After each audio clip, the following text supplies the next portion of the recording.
Señor don Jaime Posada, director de la Academia Colombiana de la Lengua. Doctor Obdurio Velázquez, rector de la Universidad de La Sabana. Doctor Rodrigo Llorente, subdirector de la Academia Colombiana.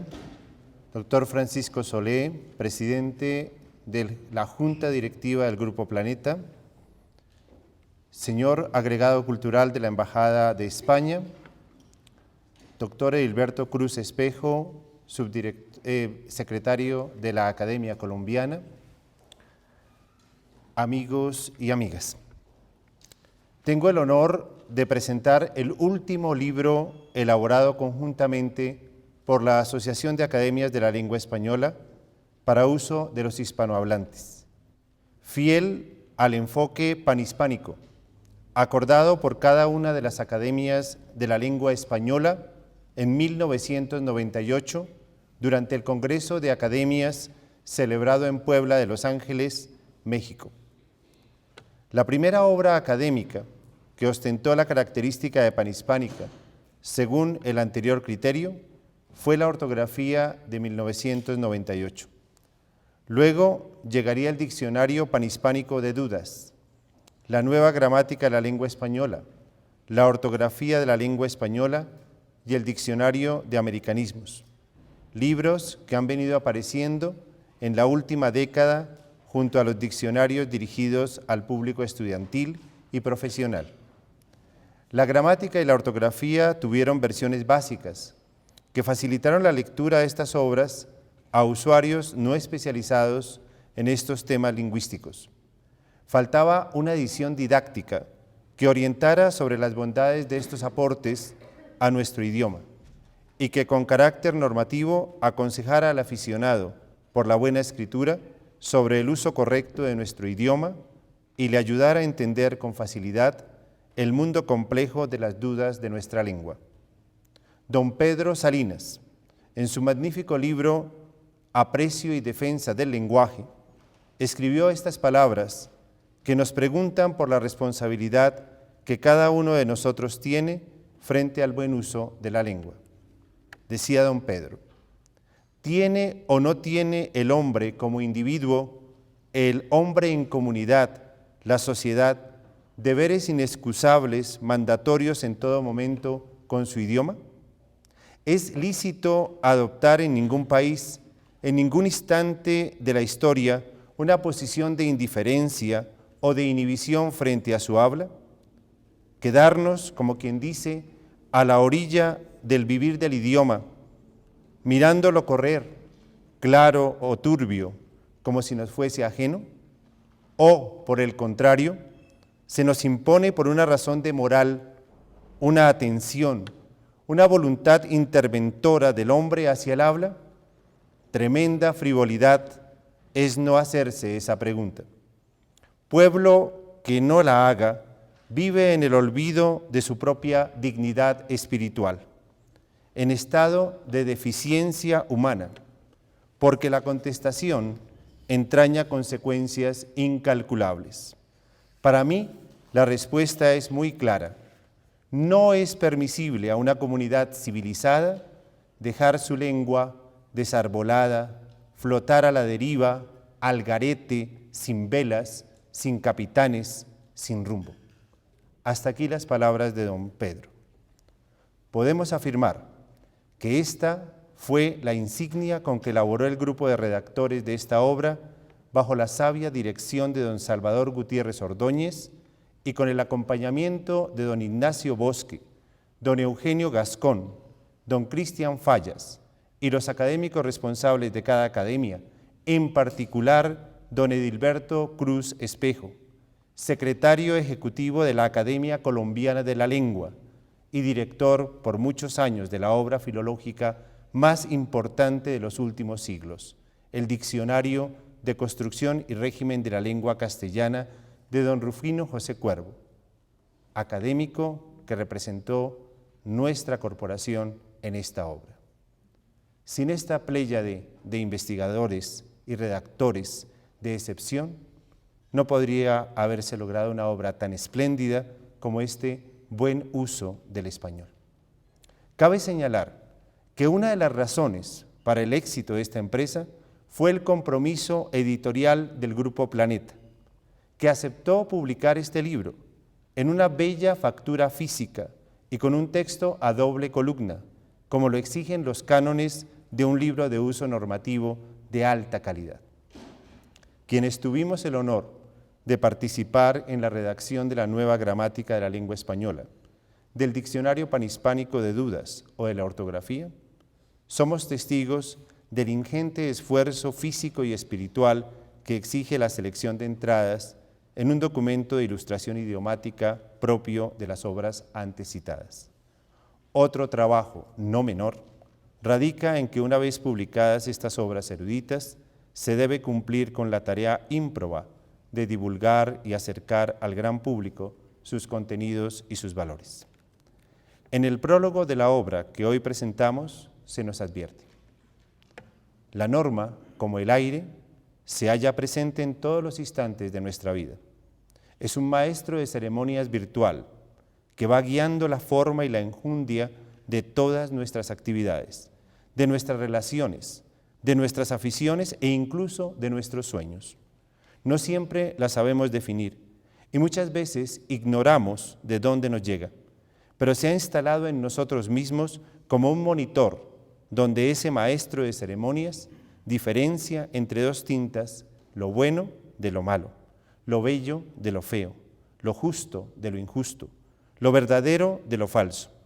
Estos valores sobre los que se fundamentan las ciencias humanas de la tradición, ética, estética, derecho y lógica, se han convertido en arquetipos mentales que ordenan nuestra forma de conocer y razonar.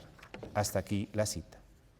Adquiere este libro, por ello, un lugar especial junto al Diccionario Panhispánico de Dudas y a la ortografía como obras normativas de la lengua española por excelencia, lo que no quiere decir que sea una obra impuesta desde las academias a sus lectores como un código legal sancionatorio, sino que muy al contrario, se reconoce en sus páginas la sensatez, el carácter razonado y la explicación clara de cada una de las facetas múltiples de la norma gramatical y de la norma ortográfica, dejando para el Diccionario General, que aparecerá en nueva edición en octubre, la norma léxica.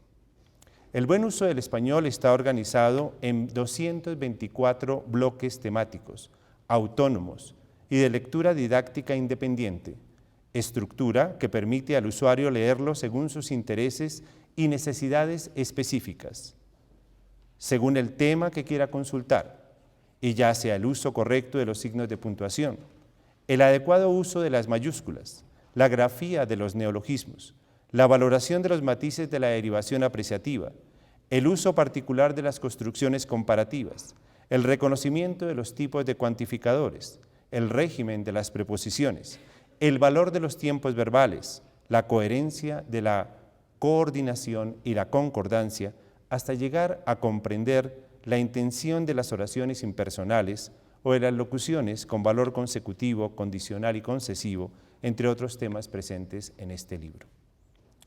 Se acompaña esta oferta temática tan completa con apéndices verdaderamente muy útiles sobre la conjugación verbal española, junto a un capítulo especial sobre el tema de los gentilicios y su correcta formación morfológica.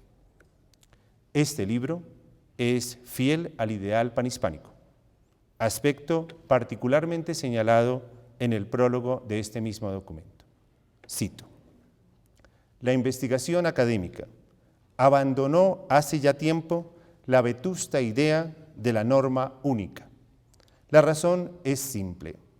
La percepción de los usos correctos varía no solo de acuerdo con el tiempo, sino también en paralelismo con otros parámetros como la distribución geográfica, los niveles de lengua, las situaciones, los géneros discursivos, etc. Hasta aquí la cita. Don Manuel Seco, en su Diccionario de Dudas y Dificultades de la Lengua Española, libro preliminar y fundante de estos esfuerzos, nos llamaba en su advertencia preliminar a tener conciencia plena del inmenso valor que encierra la corrección idiomática. Decía don Manuel: las personas que ajustan su decir, hablado o escrito, al ejemplo de los buenos escritores de su época o la norma de los buenos gramáticos, se dice que hablan o escriben bien. El lenguaje correcto goza de su consideración social sobre la que no es necesario insistir aquí. No cabe duda de que la corrección en el lenguaje es un adorno, un factor de distinción en la persona que lo posea. Pero no es precisamente esto lo que uno debe buscar cuando trata de depurar su expresión lingüística. Hablar bien no es lo mismo que ir bien peinado o llevar los zapatos relucientes. El hablante debe aportar a la perfección de su habla porque ésta es un instrumento de importancia vital para su convivencia dentro de una nación y su habla solo será perfecta si se ajusta al máximo al modo de decir de sus compatriotas. Hasta aquí, don Manuel.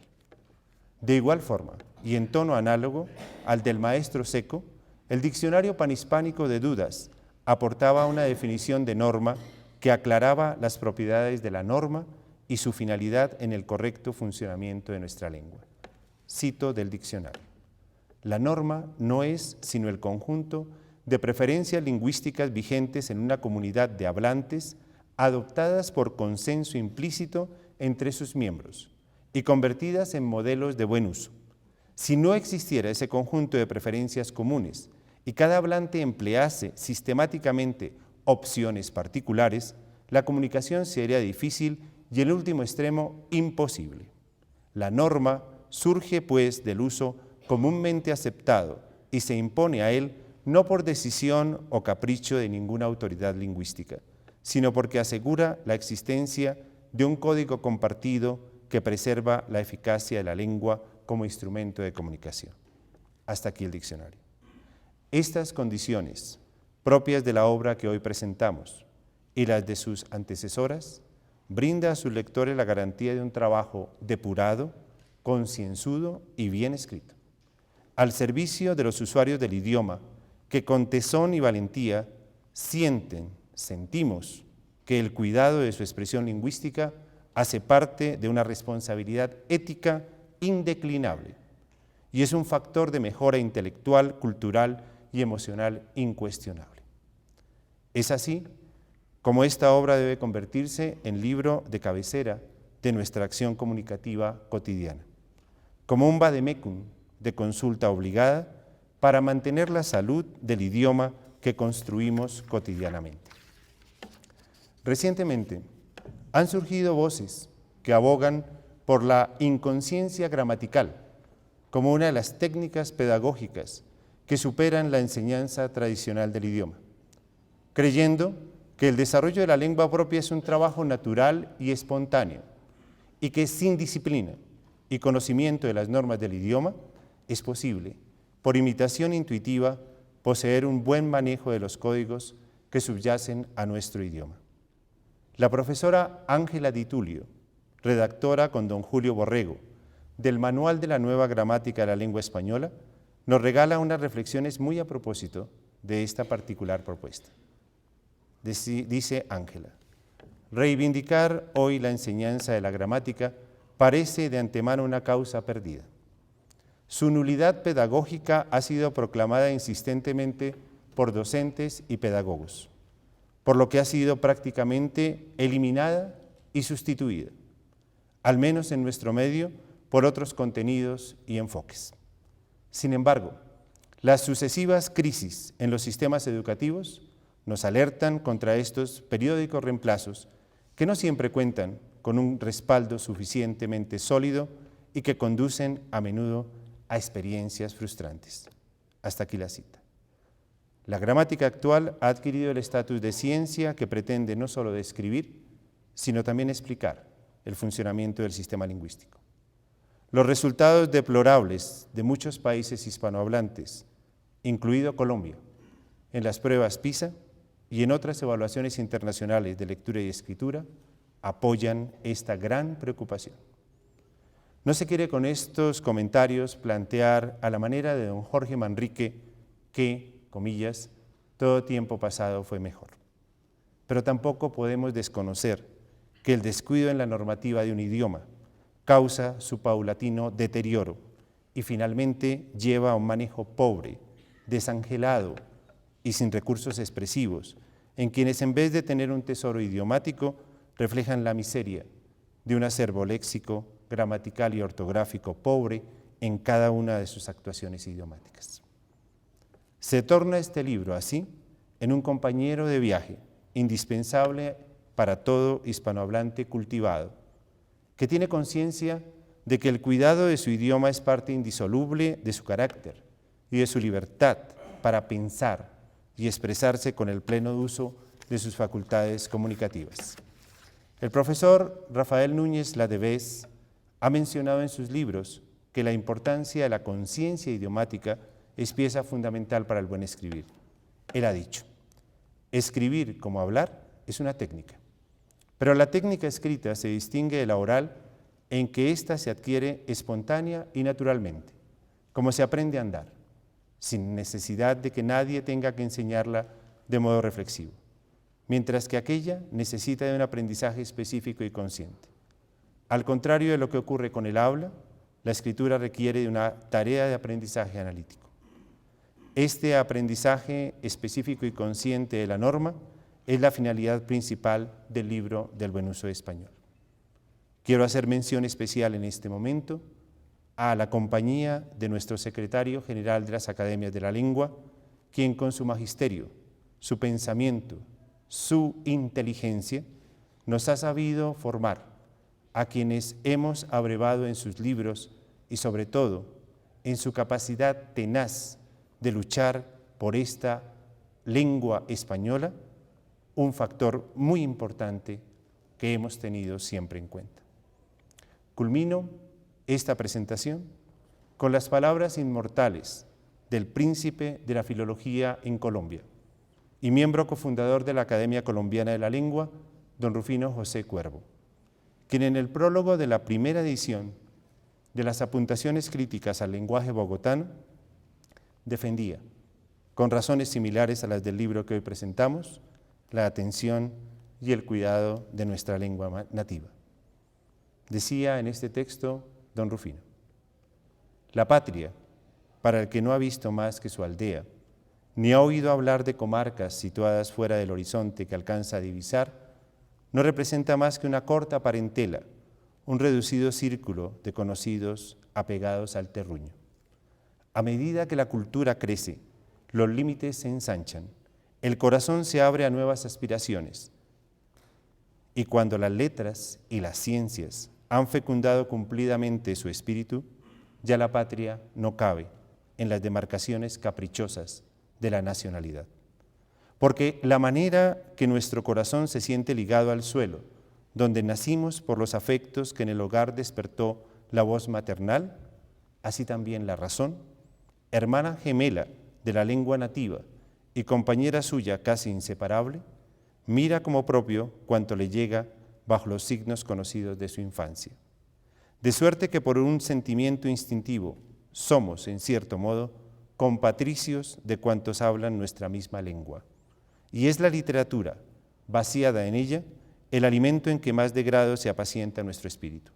Por eso, mejor que dentro de los ficticios linderos, se agrupan las inteligencias en torno de nombres como los de Cervantes, de Shakespeare y de Goethe. De aquí la conveniencia de conservar en su integridad la lengua castellana, medio providencial de comunicación entre millones de hablantes que la hablan, de hombres que la hablan en España y en América. Hasta aquí el maestro Cuervo. Queda así una tarea permanente para los lectores del buen uso del español, ser modelos y embajadores de nuestra lengua y contribuir a difundir a propios y extraños un lema capital centrado en que el buen uso del idioma es siempre compañía permanente del desarrollo y crecimiento del espíritu, la sensibilidad, la inteligencia y por sobre todo la libertad. Muchas gracias.